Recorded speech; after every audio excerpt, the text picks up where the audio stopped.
अस्सलाम वालेकुम। आप देख रहे हैं विजन पॉइंट। मैं हूं सारा खान। नाज़रीन, हमने देखा किस तरीके से डिप्लोमेटिक नॉर्म्स की धज्जियां ओवल ऑफिस के अंदर वाशिंगटन में उड़ाई गई कि जब ज़ेलेंस्की और डोनाल्ड ट्रंप की एक मुलाकात होती है, उसके अंदर जो है वो ज़ेलेंस्की का किस तरीके से मजाक भी उड़ाया जाता है, उसकी ह्यूमिलिएशन की जाती है। तो अब उसका जो नतीजा है, उस डिसएस्ट्रस मीटिंग का नतीजा सामने आ गया कि डोनाल्ड ट्रंप ने यूक्रेन की मिलिट्री एड जो है वो पोज कर दी है, वो एक तरह से सस्पेंड कर दी है। गैर मुअय्यना मुद्दत के लिए उसे स्पेसिफाई नहीं किया कि दोबारा कब और कैसे रिस्टोर हो सकती है। और दूसरी जानिब जो यूक्रेन है, उसकी जानिब से भी इस वक्त तक रिस्पॉन्स तो नहीं आया, मगर एक बड़े हाई प्रोफाइल पॉलिटिशियन की जानिब से रिस्पॉन्स आ गया, जो उनकी गवर्नमेंट के भी बड़े स्टेक होल्डर हैं। उनका ये कहना है कि कीव को जो है इस वक्त प्रेशराइज करने के लिए, और ताकि वो रशियन टर्म्स के ऊपर पीस डील साइन कर दे, तो ये उसी का एक हटकंडा है। और बेसिकली जो अमेरिका है वो इस वक्त यूक्रेन के मुताबिक एक साइकोलॉजिकल वॉरफेयर, एक साइकोलॉजिकल प्रेशर के जरिए से, ऐसी टैक्टिक्स के जरिए से यूक्रेन को माइल करेगा, कन्विंस करेगा कि वो पीस डील साइन कर ले। यहाँ पर यह बताना बड़ा इंपॉर्टेंट है कि ये तमाम चीज़ें जो है इस तरीके से कैसे अनफोल्ड हुई, इसका क्या कॉन्टेक्स्ट है, और आलमी मंजरनामे को किस तरीके से डिसाइसिवली ये तमाम चीज़ें ट्रांसफॉर्म करने वाली हैं। हमने ये देखा कि आज तक दुनिया के डिफरेंट ममालिक हैं, चाहे जितने मर्जी इख्तलाफात हों, चाहे वो हालत जंग के अंदर भी हो। मसलन आपने देखा कि पाकिस्तान इंडिया स्टैंड ऑफ मुतअद्दिद बार हुआ, मगर दुनिया के अंदर बाकी भी ममालिक आप देखें, इस तरीके से सदूर को, सरबराहान को हमने आपस में मीडिया के सामने, पूरी दुनिया के सामने लड़ते हुए पहले कभी नहीं देखा था। जो हमने नज़ारा ओवल ऑफिस के अंदर देखा, जहां पर यूक्रेनियन प्रेसिडेंट के साथ एक बड़ा ही ह्यूमिलिएटिंग एटीट्यूड अमेरिकन प्रेसिडेंट का, उनके साथ उनके वाइस प्रेसिडेंट जेडी वेंस का रहा। अच्छा, फिर उसके साथ साथ उनकी सूट ना पहने के ऊपर तहकीर की गई, और जिस तरीके से उनको एक स्टेट लंच भी उनके लिए प्रिपेयर्ड था, उसके बगैर ऐसा लगा कि उनको किक आउट किया गया वहां से, ओवल ऑफिस से। जब ये तमाम एपिसोड हुआ तो इसका एक रद्द अमल भी आना था, चूंकि जो है वो अमेरिका, एक तो नंबर वन ये कि उनकी डिमांड थी, आप थैंकफुल नहीं हैं यूक्रेन के हवाले से। वो कह रहे थे आप अमेरिका के शुक्रगुजार नहीं हैं, हमने बिलियंस ऑफ डॉलर्स एड आपको पंप किए, मिलिट्री इक्विपमेंट हमने आपको पंप किया। उसके साथ साथ उनका ये भी था कि आप अपने एटीट्यूड के ऊपर मुआफ़ी मांगे आप अमेरिका से। तो ज़ेलेंस्की का साफ इनकार था। डिफरेंट मीडिया के जरीदों से बात करते हुए उनका कहना था कि वो कभी भी माफ़ी नहीं मांगेंगे। तो लेकिन उन्होंने एक स्पेस छोड़ी थी कि अभी भी ताल्लुकात अमेरिका के साथ बेहतर हो सकते हैं, हालांकि उनका एक बड़ा टेंस हाई ड्रामा अनफोल्ड हुआ था ओवल ऑफिस के अंदर। तो अब उसका नतीजा सामने आ गया है कि डोनाल्ड ट्रंप ने जो है यूक्रेन की मिलिट्री एड पोस्ट कर दी है, और इसके जवाब के अंदर जो है वो यूक्रेन ने अभी तक किसी भी किस्म का रोड मैप का ऐलान नहीं किया। मगर अमेरिका का ये दावा है और अमेरिका का ये स्टैंस है कि यूरोपियन लड़ाई है, ये अमेरिका क्यों लड़ रहा है, जिसके अंदर हम अपने बिलियंस ऑफ डॉलर्स इन्वेस्ट कर रहे हैं, ये यूरोप की लड़ाई हम क्यों लड़ रहे हैं। अच्छा, ये एक बड़ा फंडामेंटल शिफ्ट है अमेरिकन पॉलिसी के अंदर, और इसका बराह रास्त फायदा इस वक्त रूस को होने वाला है। और रूस ने पहले ही जो है ऐसी स्टेटमेंट्स आ रही हैं कि मगरबी इत्तेहाद का शिराजा बिखरने का वक्त आ पहुंचा है। ये इस वक्त रूस के स्टेटमेंट्स वहां से आ रहे हैं, तो रूस बड़ा क्लोजली इन चीज़ों को ऑब्जर्व कर रहा है। हमने ये भी देखा इसी स्ना के अंदर एक यूरोपियन लीडर्स का समिट भी होता है, जिसके अंदर तमाम के तमाम यूरोपियन लीडर्स जो है एक बड़ी कैटेगोरिकल एब्सोल्यूट सपोर्ट जो है दिखाते हैं ज़ेलेंस्की के साथ, उसके बैक पे खड़े होते हैं। और इसके साथ साथ EU चीफ ने भी 800 बिलियन यूरोस का एक इमरजेंसी डिफेंस पैकेज जो है यूरोपियन सिक्योरिटी को बूस्ट करने के लिए वो फटाफट जो है उसकी अप्रूवल दे दी है। और इसके अंदर सबसे अहम तरीन बात यह होगी कि यूक्रेन की एक इमीडिएट मिलिट्री एड वो जारी रखने के लिए भी इस पैकेज की बड़ी अहमियत है। मगर इसके साथ ये देखना होगा कि जो यूरोप है, वो तमाम कंट्रीज जो है वो वेलफेयर स्टेट्स हैं, उनके डिफेंस स्पेंडिंग अगर ज़्यादा से ज़्यादा थी 1% 2% है, और उनका नेटो में शेयर भी कुछ इसी किस्म का था। मेन जो है सिक्योरिटी गारंटी जो है वो ली हुई थी अमेरिका ने। अमेरिका एक सिक्योरिटी अम्ब्रेला के तौर पर यूरोप को सिक्योरिटी फराम कर रहा था।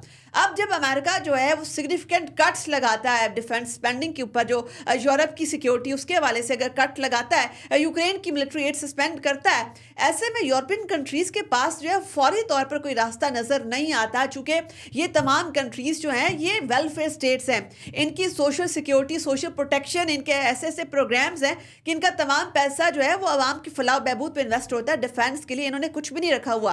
तो अगर इनको फौरी तौर पर भी अपने बजट कट्स करने पड़े और अपने सोशल प्रोटेक्शन जितने भी उनके प्रोग्राम्स चल रहे हैं उनको अगर महदूद करना पड़ा, तो इसका इम्पैक्ट उनकी सोसाइटीज़ के ऊपर भी होगा और उनके रीजनल इलेक्शंस के ऊपर भी होगा। اور بڑا ہی ایک خطرناک عوامی رد عمل بھی یورپ کے اندر آ سکتا ہے. تو ایسے میں ان ممالک کو اگر ڈیفینس کے اوپر اسپینڈ کرنا ہے تو وہ آہستہ آہستہ چیزوں کو لے کر چل سکتے ہیں. اور اس کے ساتھ ساتھ یہ بھی ایکسپیکٹ کیا جا رہا ہے کہ یورپ پھر ایک بڑی سخت ایک رتھلس قسم کی امیگرینٹ پالیسی اور لیبر لاز کے اوپر بھی کام کرے گا. اور اس میں پھر جو ہمارے تارکین وطن جو پاکستانی بھی ہیں اور جو دوسرے ایشیائی ممالک سے یا ترقی پذیر ممالک سے یورپ میں جاتے ہیں روزگار وغیرہ کے لیے, تو ان کے لیے بھی پھر بڑے مسائل پیدا ہونے والے ہیں اگر EU کنٹریز جو زیادہ سے زیادہ اپنے بجٹ کا حصہ سوشل سپینڈنگ سے کاٹ کر جو اپنے ڈیفینس کے اوپر انویسٹ کرنا شروع ہو جاتی ہے. جیسے کہ ڈونلڈ ٹرمپ نے سگنل دے دیا کہ یورپ کی لڑائی, یورپ کی سیکیورٹی ہمارا ہیڈ ایک نہیں ہے. اچھا, اس کے ساتھ ساتھ ہم نے یہ بھی دیکھا کہ جو یوکرین ہے اس کے اندر انٹرنل ڈائنامکس بھی اس وقت کیا چل رہے ہیں. ایک بات تو بڑی واضح ہو چکی ہے کہ یوکرینین پریزیڈنٹ دوبارہ اوول آفس جو ہے ٹرمپ پریزیڈنسی کے دور میں نہیں جانے والے. یہ بات تو ڈیسائیڈڈ ایک فیکٹ ہے. مگر ساتھ میں یہ بھی دیکھنا ہے کہ جو ڈونلڈ ٹرمپ اور زیلنسکی کا یہ ایک اسٹینڈ آف ہے, ایک ان کی جو بٹر رائیولری تھی, ایک سمجھ لیں کولڈ وار چل رہی تھی زیلنسکی اور ٹرمپ کی, وہ پہلے سے چل رہی تھی. ڈونلڈ ٹرمپ نے اپنی پریزیڈنشل کیمپین کے دوران متعدد بار یہ کہا تھا کہ زیلنسکی جو ہے وہ اپنی عوام کے منتخب نمائندہ نہیں ہے یا وہ ان کے اس وقت ریپرزنٹیٹیو لیڈر نہیں ہے. ان کی لیجیٹیمیسی کے اوپر بڑے سنگین سوالات ڈونلڈ ٹرمپ نے اٹھائے تھے.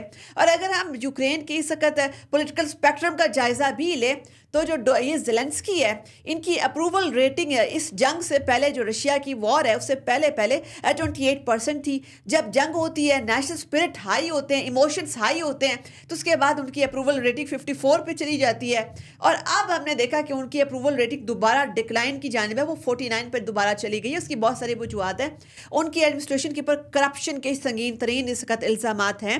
اس کے ساتھ ساتھ ان کے جو پولیٹیکل پرسیکیوشن کا الزام لگتا ہے ان کے اوپر کہ وہ اپنے پولیٹیکل رائیولز کو جو ہے وہ ٹھیک ٹریٹ نہیں کرتے, ان کے اوپر مقدمات بناتے ہیں, سینکشنز ڈلواتے ہیں, ان کو جیلوں میں ڈلواتے ہیں. پولیٹیکل پرسیکیوشن کے حوالے سے انفیکٹ زیلنسکی بڑے پریشان ہیں کہ اگر ان کی گورنمنٹ ہاتھ سے جاتی ہے, اگر لیجیٹیمیسی کے ذریعے سے ان کو نکالا جاتا ہے تو ان کے اوپر ایک سنگین ترین چارج شیٹ جو ہے پہلے سے موجود ہے. ان کے پولیٹیکل رائیولز ان کے اقتدار سے اترنے کا انتظار کر رہے ہیں.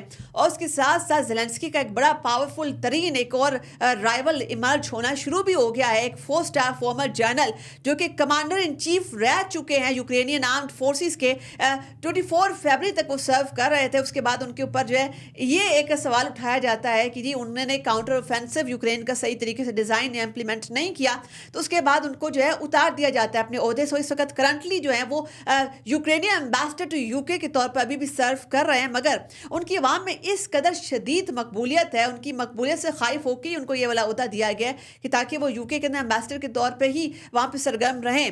مگر وہ اپنے ایک پولیٹیکل رائیول کے طور پر زیلنسکی کے لیے بہت بڑا ایک ہیڈ ایک بننے والے ہیں. اچھا, پھر ہم یہ بھی دیکھتے ہیں کہ جو یورپین سیکیورٹی اس کا چونکہ ایک سٹیک کے اوپر ہے, اس کے اندر ایک بہت بڑا چیلنج ہنگری پریزنٹ کر رہا ہے. ہنگری نے کہا ہے کہ ہم جو ہمارے جو ویسٹرن الائز ہیں, میں ان کے موقف کی بجائے ڈونلڈ ٹرمپ کے امریکہ کے موقف کی تائید کرتا ہوں کہ جو کہ یہ کہتے ہیں کہ بلا ضرورت جو ہے ویپنز پمپ کیے جاؤ اس نیریٹو کے بجائے جو ہے پیس ٹاکس ہونی چاہیے, سیز فائر ہونا چاہیے.